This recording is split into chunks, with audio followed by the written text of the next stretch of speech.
Hello and welcome back.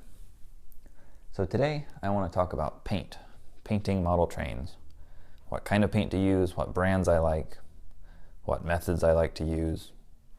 I wanted to make the obligatory announcement that I am not sponsored by a paint company or type of paint or method, so these are just my opinions and my experience. I'd also like to apologize for the black abyss behind the set today. I just don't have the resources for a bougie abyss-free studio, so you're just going to have to live with it. So, on screen, you see a horse.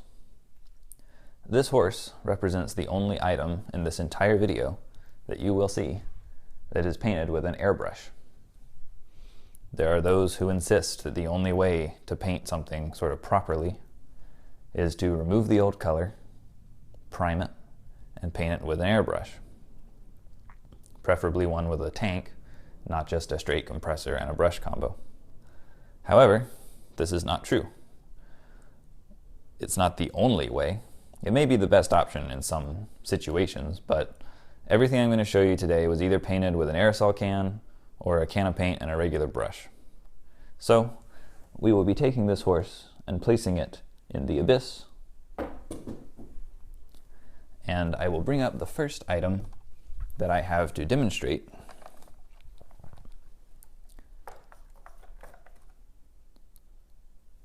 I will unzoom here so you can see it.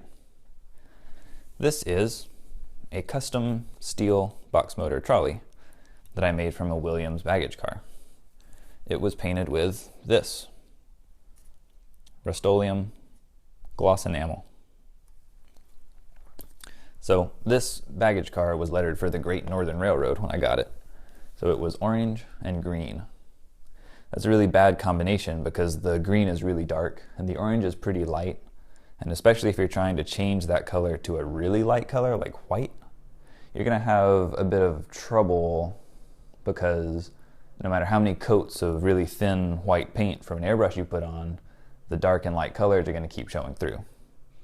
That's where the suggestion of using primer comes from. However, if you use an enamel paint like this Rust-Oleum, even the lightest color, even the lightest white, will just go on over orange, green, anything, and it'll all be the same color. It'll all be uniform, right? So I'm going to bring this a little closer so you can see what the finish is like. It looks good. I have a little rubber band drive going on in it.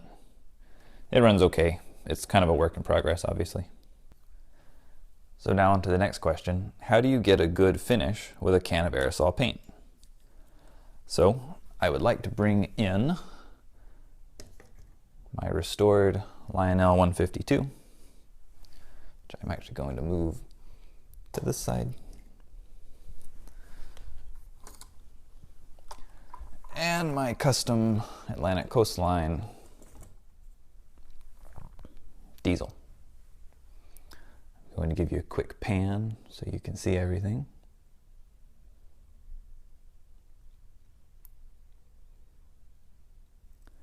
So the reason that I bring these two up, they were both painted with a Rattle can, but they were painted using completely different methods. On the 152, because I was using a Rust-Oleum enamel paint, and you kind of have to put it on heavy so that it'll smooth itself out when it clears. If you put it on too light, you'll get what's called orange peel, which means that the paint went on a little bit too light, and there's a pattern of imperfection which kind of looks like the round pattern that shows up on an orange peel. Oh boy, my eggs are done.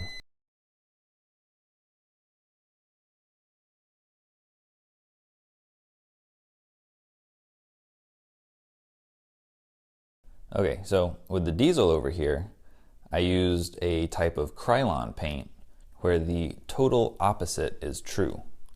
If you try to put it on heavy, it's just going to run immediately. You have to put it on light. And with that first light coat, it's going to look kind of bad because it's not going to cover what was under the paint. So you have to let that dry for like 10 minutes and then put another very light coat on. So this brings me to the point of this segment. What is the method for using a rattle can? Well, there isn't one. You have to do a test shot. You have to pick something you either don't like or something scrap, like a piece of plastic or a piece of wood, and just try to paint it with your can of paint and see, what happens. See at what distance from the model it runs, it goes on too thick, it goes on too thin, how it dries, preferably after 24 hours if you have the time. And that's going to be really, really important, because there just is no sort of official solution for how to use a rattle can to paint a model. And I feel like that's why some people think it just doesn't work, is because they've tried it a few times and it just didn't work for them, because they were either using some kind of method that they had learned that you're supposed to stand a certain distance or do it a certain way, and they didn't experiment with testing enough to really get it down before they tried to paint their model. Another kind of pro tip about using especially an enamel paint. I live in Florida, where it is horribly humid all the time, and buggy. So you should go outside, put a coat of paint on, and then immediately bring it back inside. If you leave it outside for 24 hours to dry, there's guaranteed to be at least a couple of bugs stuck in the paint, and the paint won't be dry anyway because it's too humid outside for the paint to set up and cure. I am also really, really proud of this diesel, so we're going to give it a quick pan so you can see what the paint looks like. We'll have a look at the 152 as well.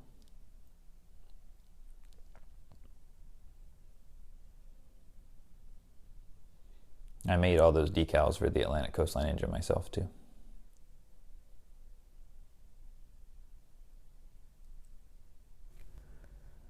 Also, I forgot to mention, this paint dries really fast. I see some people using like tractor paint. You have to wait like a week for it to dry. Or other kind of paints you have to like put in the oven and all this stuff. You just spray this on and then like 24 hours later it's dry. So now I want to talk about the kind of paint that I prefer out of a can. This is Testors Enamel Model Paint. This is the paint that I use to paint the wheels on the 152. I also use this type of paint to paint this.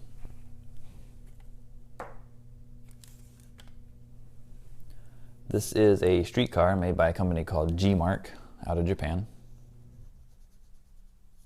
These are made like Revell model car kits.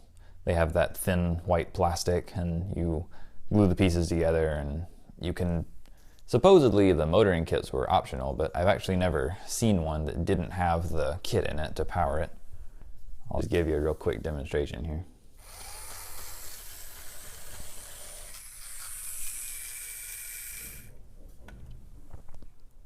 Yeah. Runs okay, just runs on a battery. Anyway, I'm going to zoom in a little.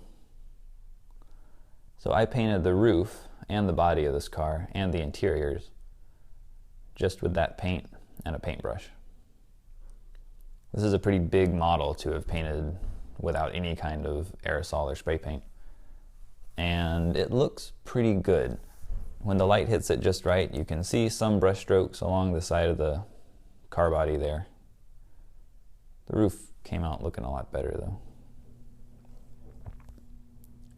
Anyways, it is possible to get a good finish with just a can of paint and a brush.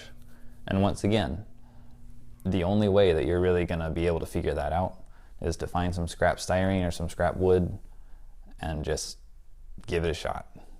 See how it works, see how it flows together, see what it looks like after it dries. Occasionally, just if you have brush strokes, just putting the tiniest amount of paint thinner in the enamel paint will thin it out a little bit, and then you can kind of smooth out some of those brush strokes. But of course you have to do that while the paint is still wet before it dries. So at this point you might be thinking, it's not really the definitive guide to painting model trains if you're just going to talk about O-scale. Well, for all you N-scalers out there, I have another O-scale locomotive to show. I want to show this for two reasons. One, because I'm really proud of it. Look at the finish. So nice. I made the decals for this one myself too. This is painted with two Rust-Oleum colors. The gray and the maroon are both out of a enamel rattle can.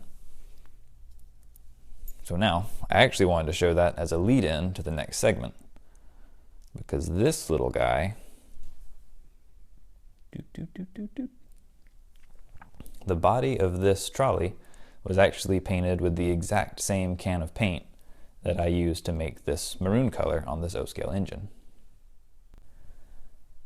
So I've heard a pretty common concern among model railroaders about using enamel paints, and especially just rattle cans in general, on N-scale, that the paint is too thick by nature and it'll wash out some of the detail on the N-scale model.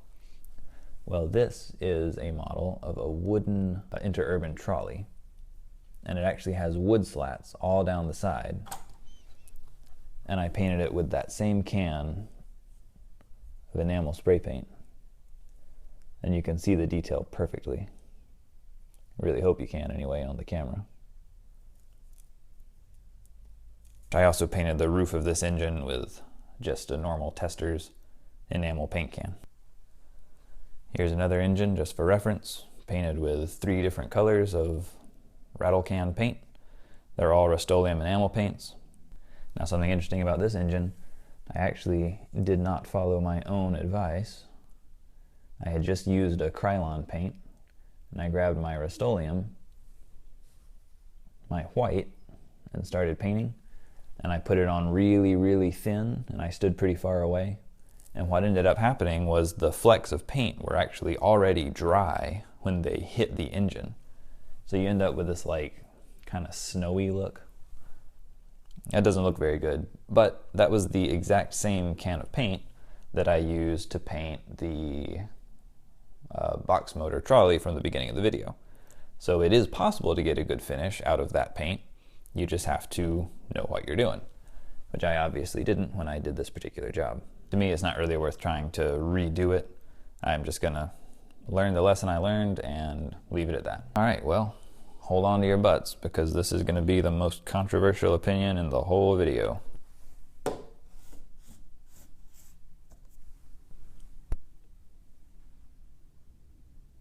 Apple Barrel makes decent paint for scenery. Not for painting trains, for scenery.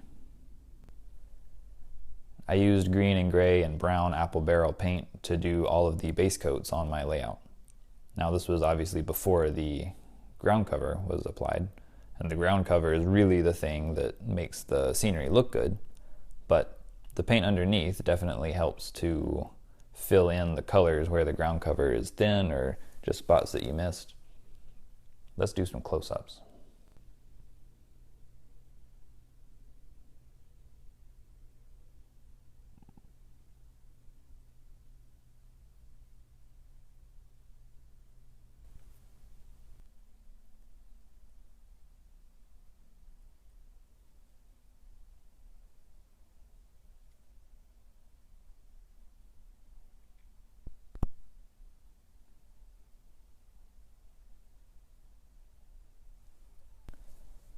I also used the same kind of paint on my O-scale layout, and I used a blue color for the bottom of the swamp.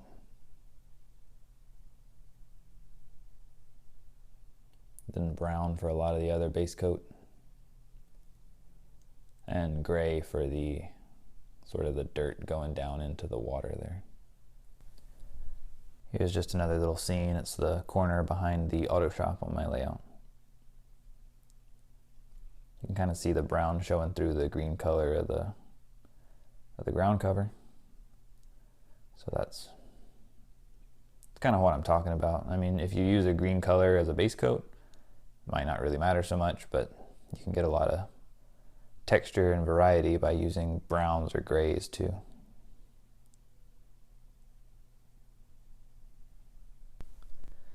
So the only real warning I have for you about paint that I don't prefer is this Tester's spray enamel. The only reason I don't like to use it is because it doesn't cover the same way that Rust-Oleum does. So if you have something that's multiple colors, chances are even after 2 or 3 coats of this Tester's stuff, those colors might still be showing through a little bit. It's also quite pricey. It's, let's see, $5.79 for a 3-ounce can versus the 12-ounce can of Rust-Oleum, which is I think $1 less. So if you do have this and if you do like to use it, the only thing I'll say is just be sure to use primer first so that the model you're painting is all the same color when you start using this. But again, I mean, why would you spray on primer and then paint and then end up spending more money when you could just spray on the color and it'll be done? Just my 2 cents. But also I'm right, so. Well, if you're a painting purist and you spend a lot of money on an airbrush, I hope I didn't offend you too much. But if you're new to it and maybe you learned something, like that you don't have to spend a lot of money on an airbrush to do good custom work, then I hope you enjoyed it. So this concludes the educational portion. I'm not gonna talk about any more painting theory, but I am gonna run some trains that I already showed in the video. So stick around for that.